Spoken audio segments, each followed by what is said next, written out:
તમારા બધાનું હાર્દિક સ્વાગત છે મારી ચેનલમાં। આજે આપણે બનાવીશું ભીંડાનું શાક, એ પણ એક નવા સ્વાદમાં।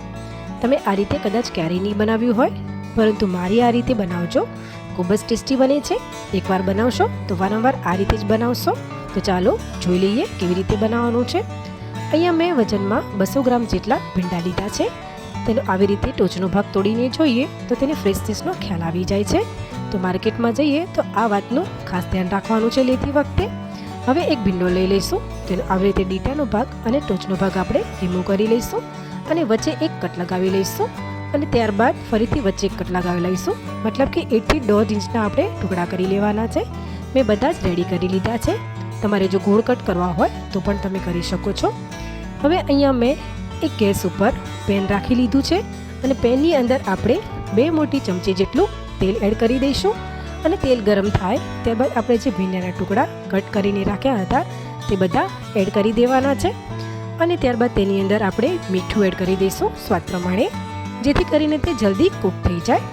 અને ગેસની ફ્લેમ જે છે આપણે હાઈ જ રાખવાની છે અને હાઈ ફ્લેમ ઉપર આપણે એને ફ્રાય કરી લેવાના છે અને આવી રીતે સતત હલાવતા રહેવાનું છે। ભીંડાને કૂક થતાં બહુ સમય નથી લાગતો, લગભગ 2 થી 3 મિનિટની અંદર જ તે કૂક થઈ જાય છે। તો 2 થી 3 મિનિટ થઈ ગઈ છે। હવે તમે જોઈ શકો છો કે ભીંડા જે છે એ કૂક થઈ ગયા છે।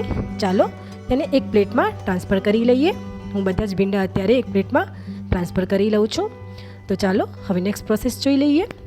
અહીંયા ગેસ ઉપર મેં ફરીથી તેજ પેન રાખી લીધું છે અને તેની અંદર આપણે ફરીથી 1 મોટી ચમચી જેટલું તેલ એડ કરી દઈશું અને તેલ ગરમ થાય ત્યારબાદ તેની અંદર અડધી ચમચી રાઈ અને રાઈ થોડી સ્પ્લટર થાય પછી અડધી ચમચી જેટલું જીરું એડ કરી દઈશું અને બધી જ વસ્તુને બરાબર સ્પ્લટર થવા દઈશું, નહીંતર કાચો ટેસ્ટ આવે છે। ત્યારબાદ તેની અંદર 6 થી 7 લીમડાના પાન અને અડધું લાલ મરચું એડ કરીશું। ત્યારબાદ તેની અંદર અડધી ચમચી આદુની પેસ્ટ એડ કરવાની છે અને તેને બરાબર તેલમાં સાંતળી લઈશું। ત્યારબાદ મેં અહીંયા 1 નંગ ટામેટું લીધું હતું, જેની મેં ગ્રેવી કરી લીધી છે, તે એડ કરી દઈશું। ફ્રેન્ડ્સ, તમે આ રીતે બનાવજો, શાક ખૂબ જ ટેસ્ટી બને છે। ગ્રેવી એડ થઈ ગયા પછી તેને થોડીક એવી મિક્સ કરી લઈશું। ત્યારબાદ તેની અંદર હવે આપણે બધા મસાલા કરવાના છે। તો તેની માટે અહીંયા મેં અડધી ચમચી હળદર પાવડર લીધો છે, તે એડ કરીશું અને 2 મોટી ચમચી આપણે લાલ મરચું એડ કરવાનું છે। જે લોકો લસણ ડુંગળી ખાતા હોય તે લોકો અત્યારે લસણ ડુંગળીની પેસ્ટ પણ એડ કરી શકે છે। ત્યારબાદ તેની અંદર 1 ચમચી ધાણા જીરાનો પાવડર એડ કરીશું અને બધી જ વસ્તુને બરાબર મિક્સ કરી લેવાનું છે અને સતત હલાવતા લઈશું।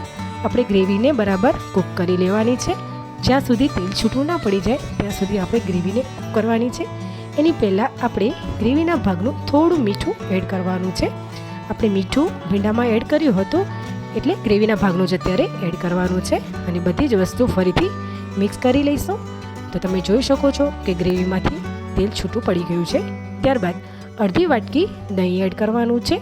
દહીં બહુ ખાટું નથી લેવાનું, નહીંતર શાક બહુ ખાટું થઈ જાય છે અને દહીં એડ કરતી વખતે ગેસની ફ્લેમ જે છે તે લો રાખવાની છે અને આવી રીતે સતત હલાવતા રહીશું, જેથી કરીને તે ફાટી ન જાય। ત્યારબાદ તેની અંદર અડધી ચમચી ગરમ મસાલો એડ કરીશું, જેનો ખૂબ સરસ ટેસ્ટ આવે છે। ત્યારબાદ આપણે કસૂરી મેથી લઈશું થોડી અને હાથેથી મસળી અને તેને બરાબર મિક્સ કરી લઈશું। હવે તમે જોઈ શકો છો કે બધી વસ્તુ બરાબર મિક્સ થઈ ગઈ છે। હવે આપણે જે દહીં અને ટામેટું યુઝ કર્યું હતું તે થોડું ખાટું હોય છે, તો તેના ટેસ્ટને બેલેન્સ કરવા માટે મેં અહીંયા 2 મોટી ચમચી જેટલી મલાઈનો ઉપયોગ કર્યો છે। તમારે મલાઈનો ઉપયોગ કરવો હોય તો તમે એની જગ્યાએ ફ્રેશ ક્રીમનો પણ ઉપયોગ કરી શકો છો। ફરીથી બધી જ વસ્તુને બરાબર મિક્સ કરી લઈશું। તો આપણી ગ્રેવી જે છે એ રેડી થઈ ગઈ છે અને 1 થી 2 મિનિટ પછી તેની અંદરથી લગભગ તેલ પણ છૂટું પડી ગયું છે। ત્યારબાદ તેની અંદર આપણે જે ભીંડા ફ્રાય કરીને રાખ્યા હતા તે એડ કરી દેવાના છે અને ફરીથી મિક્સ કરી લેવાનું છે। હવે તમારે આ શાકમાં જે પ્રમાણે ગ્રેવી જોઈતી હોય તે પ્રમાણે તમારે પાણી એડ કરવાનું છે।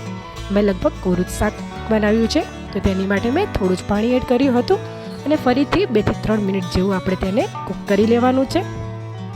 તો 2 થી 3 મિનિટ થઈ ગઈ છે અને આપણું જે શાક જે છે એ રેડી થઈ ગયું છે। તો થોડીક એવી કોથમીર ઉપરથી એડ કરીશું અને ફરીથી શાકને બરાબર મિક્સ કરી લેવાનું છે। તો આપણું આ શાક બનીને રેડી થઈ ગયું છે। તો ચાલો તેને સર્વ કરી લઈએ। અહીંયા મેં એક બાઉલમાં સર્વ કરી લીધું છે।